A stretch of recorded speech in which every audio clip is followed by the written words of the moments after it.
যায়। ঠিক আমরা প্রতিবারে এটা আমাদের যেটা দেখায় এটা নিয়ে আমাদের কোনো প্রকার দ্বিধাদ্বন্দ্ব হওয়ার কোনো কিছু নাই। এই যে বৈষম্য আমাদের এই সমাবেশটা বড় বড় নিয়ে আমরা সাকসেস করতে চাই। তো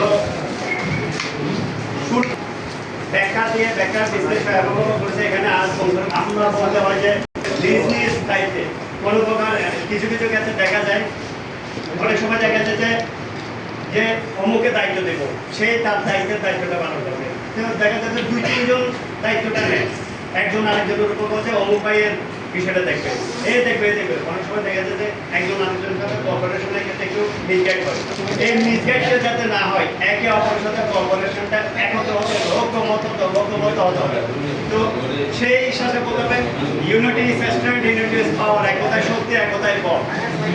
প্রত্যেককে একতা থাকতে হবে, ঐক্যবদ্ধ থাকতে হবে, ঐক্যমত হতে হবে। তো যাই হোক, সেই সাথে আমি বেশি কথা বাড়াবো না। পরিশেষে আমি আমার পক্ষ থেকে এখানে আমাদের সুনাপাড়া ওয়ার্ডের পক্ষ থেকে অন্যান্য আমাদের দূরদূরত কর্তৃক 9 ওয়ার্ড থেকে আগত নেতৃবৃন্দ উপস্থিত সম্মানিত সবাইকে ধন্যবাদ জানিয়ে আমি আমার সংক্ষিপ্ত বক্তব্য এখানে শেষ করলাম। ধন্যবাদ। আসসালামু আলাইকুম।